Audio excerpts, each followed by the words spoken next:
Are we only half alive? Embers drifting in the night, looking, wandering all the time. We seek a kingdom.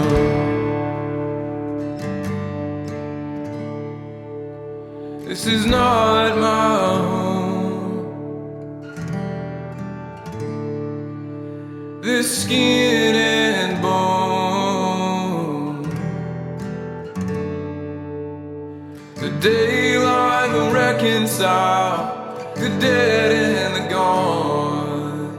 Let the kingdom come.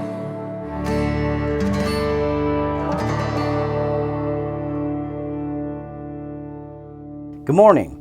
Before we begin, I'd like to take just a minute with you and set a precedent as to what we're really trying to accomplish here and what we're really after in this series.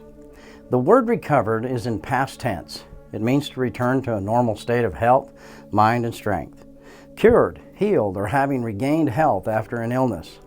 Well, on the inside cover of the big book of Alcoholics Anonymous, where we find the 12 steps and where we're going to be doing this work, we find the words that this is a story of how thousands and thousands of men and women have recovered from alcoholism, addiction, and mental illness. And might we consider that in today's day and age, being that this was written in 1934, that number is probably millions of people by today. In direct contradiction to the big book, a lot of the New Agers of Alcoholics Anonymous and Narcotics Anonymous have told us that we'll never recover, or that we're always in recovery, and that we'll only be able to do this one day at a time. Well, check this out. In the message from Bill W. and the first 100 recovered alcoholics, they used the word recovered approximately 23 times, recover 28 times, and recovering only twice. And there are no occurrences of the word recovery found in the book. Cured. Let's look at that for a minute. It's in past tense. Cured means to relieve a person or an animal of a symptom, a disease, or a condition, or eliminate the disease or condition of an injury or through treatment. Isn't that what we're doing here? There are 8 occurrences of the word cured found in the big book of Alcoholics Anonymous. They've used it in a positive sense of a cure for alcoholism, addiction, and mental illness.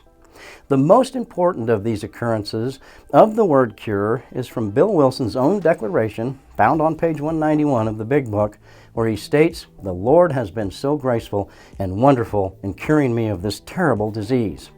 I just want to keep talking about it for the rest of my life and helping other people." Isn't that cool? This sets a precedent for me, how about you, as to what we're trying to accomplish here.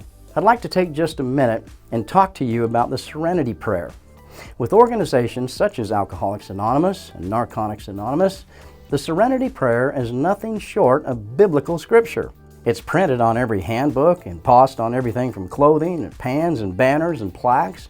It hangs on every meeting hall that you'll ever go to, and it's recited daily in individual group meetings such as NA and AA. The Serenity Prayer was written by a German-American Christian named Reinhold Niebuhr. He wrote the original words of what became the Serenity Prayer in 1932, and the one that's used in AA and NA organizations today. American historian Arthur Schlesinger Jr. wrote that Niebuhr had been one of the most influential American theologians of the 20th century. And Dr. Martin Luther King Jr. quoted Niebuhr as a man of great prophetic vision with unswerving devotion to the ideals of justice and freedom. The original words of what were written by Niebuhr in 1932 read like this: "God, give us grace to accept with serenity the things that cannot be changed, the courage to change the things that should be changed, and the wisdom to distinguish the one from the other." It's an amazing prayer. It's a powerful prayer, and one that should be embraced and used daily. Okay, let's begin, my friends. On page 59 of the big book, you'll find the 12 steps. Let's turn there. Take a highlighter. We got lots of work to do. Step 1 reads that we admitted that we were powerless over alcohol and that our lives had become unmanageable. We will be covering each of the 12 steps in chapters. Each will cover the steps as they're outlined on page 59 of the big book. When I went through this with my mentor, he said to take it easy, not to take things too seriously. He said, you got to have some fun with this and have a little humor in yourself as you walk through these experiences. He said, Cord, don't take yourself so seriously here. After all, you're the joke, aren't you? I found that humorous. The following questions came from an exercise that my mentor had done with me. It really helped me to understand in the process that we're going to go through. I'd like to take this opportunity to take you through these same questions now, and then we'll do it at the end of the series. It's not a test of whether or not you'll have a first step experience. It's not a pass or fail. It's just to assist you in understanding a little better where you're at right now. I think you'll be surprised at the end and the outcome of your personal results once we finish this series. Let's read through them quickly, answering to ourselves whether these questions are true or false. Number 1, if we're planning to stop drinking, using, or suffering, all we have to do is do this one day at a time. Number 2, once I complete the steps, I'm going to have a relationship with a higher power. True or false? Number 3, once I understand God, I'll be free of my afflictions. Number 4, the Big Book is the only book I'll ever have to read. Number 5, it's not necessary to do a 4-step more than one time. True or false? Number 6, we can win the confidence of another alcoholic, addict, or somebody who's suffering from mental illness by relating to their experiences. Number 7, my purpose in sobriety and recovery is to get back into the mainstream of my life. Number 8, there are many different ways that I can work this program. Number 9, my sobriety is my greatest possession. Number 10, the authors of the Big Book, where we find the 12 steps, actually encourage me to drink and use. True or false? Number 11, my main focus needs to be on someone else, the alcoholic, the addict, not on their family. And number 12, it takes a long time to recover from alcoholism. True or false? How about 13? The steps are not required, they're only suggested. Number 14, going to meetings and not drinking or using is vital to my recovery. And number 15, our common suffering is what holds us together. Okay, the next time you attend a meeting, or if it's your first meeting of Alcoholics Anonymous or Narcotics Anonymous, take a look around the room and look at what's written on almost every wall in that meeting place. Notice that they all have something called the 12 Promises. At the first meeting that I ever attended years and years ago, I noticed them and I didn't understand them. I didn't know what they meant or what they were, but I do know that reading them gave me some hope. By the time you finish this series, you're going to fully understand why they're there and what they mean in your daily life to your own sobriety, your own recovery. The 12 promises found on these walls of AA and NA meeting rooms are also found on a few paragraphs of page 83 and 84 of the Big Book. Turn over there, grab a highlighter. You'll notice at the end of the meeting, they recite them together, and the 12 promises read like this. If we're painstaking about this phase of our development, we'll be amazed before we're halfway through. We'll know a new freedom and a new happiness. We won't regret the past, nor will wish to shut the door on it. We'll comprehend the word peace and serenity. No matter how far down the scale we've gone, we'll see how our experiences can benefit someone else. The feeling of uselessness and self-pity that we suffer from will disappear. We'll lose interest in selfish things and we'll gain interest in helping someone else. The self-seeking that we experience will slip away. Our whole attitude and outlook on life will change. Fear of economics and people and insecurities will leave us. We will intuitively know how to handle situations that used to baffle us. We will suddenly realize that God is doing for us what we could not do for ourselves. I believe that these words that we find on these meeting walls are promises that will come to you if you follow these steps. If you work with me, I know it can work for you. I believe that these written words that we find on meeting walls are promises that will come to us if we follow these 12 steps. It worked for me, and I know it will work for you too. I believe that the promises are nothing more than statements of hope. Would you consider that? Wouldn't you agree with that? On the inside cover of the Big Book of Alcoholics Anonymous, where we find the 12 steps, we read the following words, that this is a story of how thousands and thousands of men and women have recovered. The first time that I really read this, I found a lot of hope in these words. At this point in your life, it should give you some hope too. What I found in the process of going through these 12 steps was that each one of them had a specific promise of hope written within it, with the exception of step 1. Step 1 is a process of admitting to ourselves where we're at today. If we need help, then the first step would obviously be to tell someone about it. All right, let's turn over to the doctor's opinion in the Big Book, which starts on page XXV. If you go one step further in the 4th edition of the Big Book, still in the doctor's opinion, the next page is XXVII. Grab your highlighter and highlight the last line of this page. Dr. Silkworth wrote that an alcoholic ought to be free of his physical addiction. Now take that highlighter and highlight that. He writes that a craving is not a mental issue. It's a physical one. Never thought that myself either. But it is. Addiction, however, is an obsession of the mind, not the body. The body experiences craving, sickness, withdrawal, and pain, but the mind does not.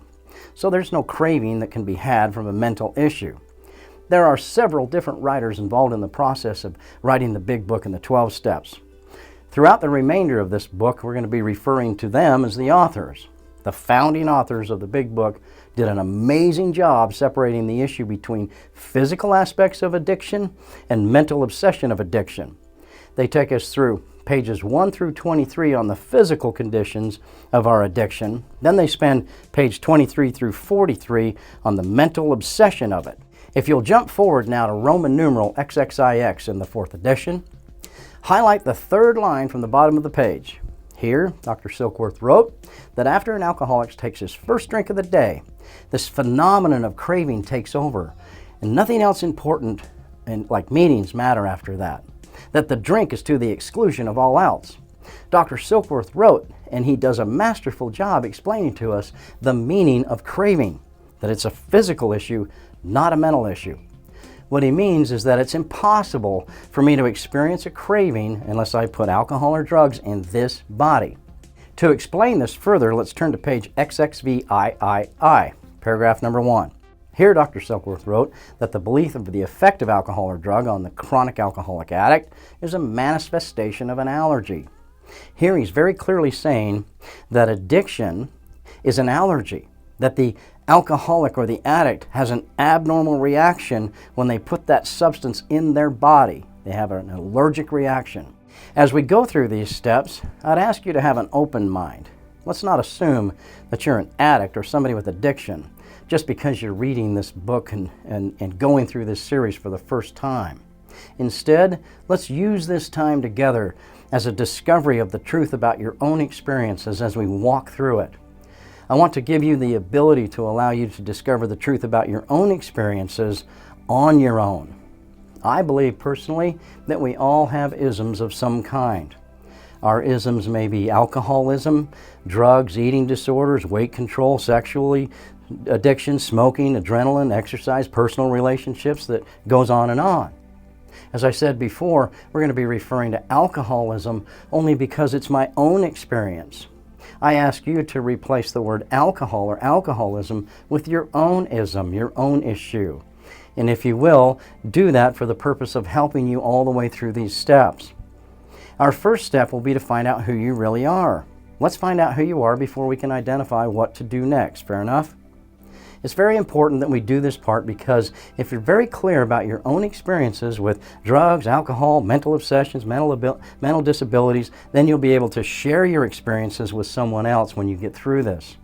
As an example, suppose you have a mentor who hadn't been all the way through these steps the way that we're going to be doing this. He would assume that you're an alcoholic or someone with alcoholism because he hadn't completed the steps properly and has not been given the clarity that you'll be given in this series. It's important that you have clarity about your own addiction or your own mental illness and have your own experiences. Because if you don't have clarity about your own experiences, how would you ever share that with somebody else who really needs to hear it? Let's talk about what Dr. Bob wrote about how he labeled alcoholism an allergy. When I first went through this with a mentor of mine that really understood this concept, he had me go through this book and through this program and turn things into experiences and into questions. He asked me to stop as I went through the book and ask myself questions all the way through it. He said, "Do you have an abnormal reaction to alcohol when you drink it? And do you understand what I mean by abnormal?" And I said, "No." He said, "Have you ever seen how abnormal it is for an alcoholic when they can't remember what happened last night, or where they were at, or with whom, or what they said? Have you ever noticed how alcoholics constantly can't remember what they said to someone over the phone the night before? You know what I'm talking about. The drunk calls at 2 a.m. and then the calls the next day at 10 a.m. in the morning in confusion asking, "Hey buddy, are we okay?" For most people, this type of behavior would scare the hell out of them. Most people would say, "I can't do this again." Blacking out, not remembering anything. "I gotta stop drinking." And then they go out and they drink again. This type of behavior is a very good example of abnormal reaction to alcohol. This was for me too. I was regularly calling people up and I couldn't remember who I had called, and I'd say, I'd gone through my numbers and on the following morning, and I'd make my calls to people with vague recollection of calling them the night before, and I would see their number on the phone and I would panic and go, "Oh my gosh, I can't believe this." And I'd say, "Hey, how's it going?" And then I'd be silent and I'd wait to see if they were angry or happy about my call. If they were angry and they seemed agitated, I'd apologize and say, "Man, I'm really sorry. I had a little bit too much last night. I won't let that happen again." If they were happy to hear me, it meant that they probably didn't answer the phone. Didn't offend them. Talk about how to make enemies and alienate your friends. It was horrible. But then I'd drink again the very next night. This is abnormal behavior. I would swear that I wouldn't drink again. I remember telling my ex-wife one day as we drove to a gathering of people for a barbecue with our daughter and our friends that at this time it would be different. I swore that I wouldn't drink. I swore that when I got there I would be on my best behavior, that I would only have one beer, and then I drank like I had always drunk, all the way to oblivion, ruining the entire party for everyone. I got so drunk I couldn't even walk or stand up or had to sit in the bathroom. My friends helped me to the passenger side of the car while my daughter looked on so my ex-wife could drive my drunk ass back home and put me in bed once again. It was humiliating. But then I drank again, just the same as the next night and the next night after that and every night after that. So you should ask yourself a question about your own experience with drinking or using. When you drink alcohol, do you have an abnormal reaction to it? Is everything normal and fun when you drink? Or do things like this happen to you too? Do you regret the things that you do the next day? Okay, back to where we were at, highlighting on page XXVIII. Here Dr. Silkworth goes on to say that the phenomenon of craving is limited to a certain class of people and never occurs in the average tempered drinker. We should spend some time here on cravings. What's a craving? The definition of craving is an intense, urgent, or abnormal desire or longing. My mentor asked me the same question about craving. He said, "When you drink, do you experience craving for more alcohol?" And I answered, "No, not really. When I drink, I just want more. I know that." This is exactly what a craving is. Every time I would drink alcohol, I wanted more alcohol. Wouldn't you call that a craving?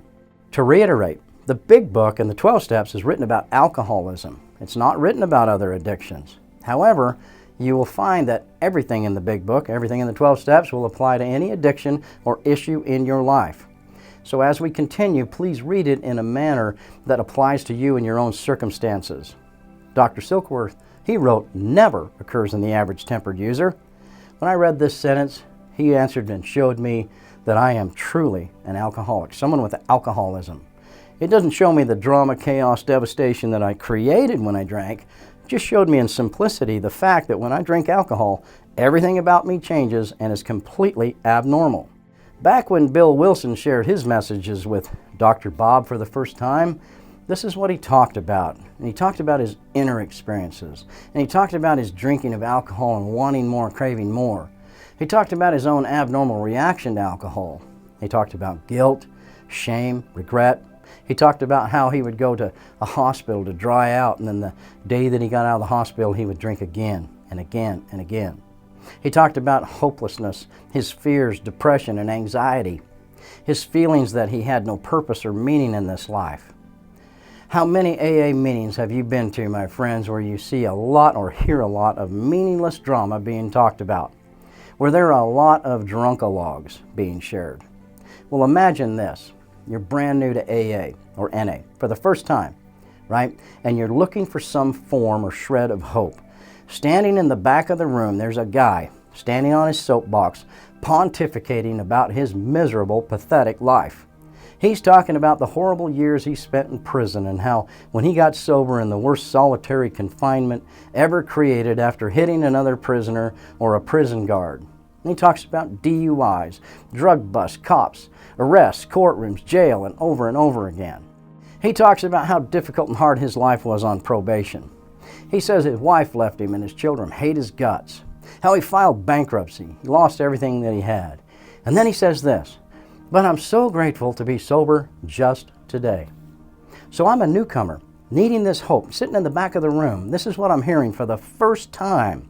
A place where I thought I could get a shred of hope. And I think to myself, what?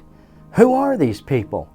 I haven't been in prison. I've never experienced solitary confinement. I'd never hit somebody in prison like a prison guard or somebody else. I don't have DUIs. I've never been arrested. I've never been talked to by a cop or been in a courtroom in my life. I have a job. My wife hasn't left me yet. My kids are worried sick about their dad and they love me. I've never filed bankruptcy. I just know that I got this big problem on my hands when I drink alcohol and I can't stop.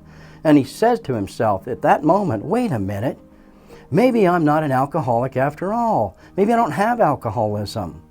I'm not like this loser running his mouth up there. And he gets up at this meeting and he leaves the one place where he was safe, the place he needed most, a place where all of us are supposed to be doing our job, sharing a message of hope, not misery, right? In this situation, we just lost a guy and he doesn't even know what alcoholism is. We never gave him that opportunity to find out. Drama creates a lot of distance and confusion, my friends. It does not create understanding in situations that we can relate to. Those stories, in my opinion, should be talked over a cup of coffee outside of a meeting, not inside that meeting room. My mentor taught me that when I go to a meeting of Alcoholics Anonymous, that I should be there for one purpose, carry a message of hope and encouragement to somebody who needs it. He said, if you feel the need to tell someone about your pathetic and meaningless life in your past, do it in a coffee shop, not in a meeting. Okay, when you drink alcohol, do you experience a craving for more? Dr. Silkworth writes that it never occurs in the average tempered drinker. So let's say out of 20 times that you drink, you only experience a craving 8 times. Does this make you somebody with alcoholism? According to Dr. Silkworth, most likely yes. Because he said it never occurs in the average tempered drinker. He doesn't say sometimes. He doesn't say once in a while. He used the word never. So what separates me from the non-alcoholic has nothing to do with the drama of drinking alcohol. It does not have anything to do with how many DUIs I've had, or arrests, the jail time, none of that. Nothing to do with the divorce, nothing to do with the wrecking of my cars, the sentences, the courtrooms, the losing of my employment and my career, the filing for bankruptcy, the homelessness that I experienced for 2 years, has nothing to do with that. It has to do with one thing and one thing only, and that is a phenomenon of craving. That's it. How many times have you gone out with somebody who's drinking and you're not? And you watch them drink 1 or 2 drinks and they say, whoa, I better stop or slow down here. Well, I've witnessed this many times. I can't relate, by the way. Have you ever watched somebody finish a glass of wine or a beer sitting in a bar? In my world, man, that's absurd. That's just getting started. Over the years, I've had a lot of friends ask me about this issue. Friends that have made comments to me like, Beatty, we'd take you with us, but you're such a damn lush, man. You're an embarrassment. We can't take you. You can't have just a few drinks and leave it alone. A very, very close friend of mine and business partner at one time was dying from cancer a few years ago. And during his last struggle, I spent a lot of time with him. We had a lot of discussions about this issue of mine and not his. This friend was at one point a business partner, my closest friend, my confidant, and somebody that I would drink with almost on a daily basis. He could never understand why I couldn't stop after I'd had one drink. One day when I went into his apartment in the last days of his life, we talked for a while, we shared old stories, and we had a good conversation. And he offered me one last drink with him. He said, let's have a glass of wine. That's not going to hurt you. And I said, no, you don't understand. He said, you've been sober for years, man. One glass of wine's not going to set you off, is it? And I jokingly said, no, I can't. I got things to do later this year. In the 4th edition of the Big Book on page XXVIII, On the last paragraph, take your highlighter. Dr. Silkworth talks about how alcoholics become irritable, restless, and discontent unless they can have another drink of alcohol. He talks about how they see other people drink without issues, how the phenomenon of craving takes over and they can't stop until they pass out and they wake up and they swear that they'll never do that again. After highlighting this paragraph, try going backwards and reading this in first person. Ask yourself the question, when I don't have a drink, am I irritable, restless, discontented? Do you start to see how this applies to your life and your sobriety? For me, I needed to find things in my sobriety that took the place of my drinking and using, or I could find myself in the same situation again. Irritable, restless, discontented, which always led me back to drinking. I find a lot of peace, and calm, and comfort in working with people and helping them through the 12 steps. You see, I was one of those drinkers who kept hard alcohol hidden all around my house because I was always terrified that I would run out, or that my wife or my kids would see me drinking too much, so I would hide it. I'd tell them I was only drinking wine, and then I would sneak my vodka from a hidden bottle in the closet. Can you relate? And it never really mattered to me that I was always passed out by 9 p.m. every night. Didn't matter that the phone and the water and the power had been turned off. Didn't matter when she said, you know what, I'm leaving you because you can't stop. None of this mattered because I would get that alcohol, get it in my hand, spin the top of it off and take that big drink, and I would say, you see, everything's okay. Life is good. That's alcoholism. There's irony in this. I've found that the same exact experience in my sobriety exists. I know that if I follow these steps and I help other people understand them, that deep down in my heart, no matter what, as long as that I'm sober, I'm happy and everything is going to be okay. The exact same feeling. Thank you for joining me, my friends, as we go through the first video of the 15 Promises series. In the next session, we'll go through step number 1, video number 2. Until then, stay safe, stay sober, and God bless. Are we only half alive? Embers drifting in the night, looking, wandering all the time. We seek a kingdom.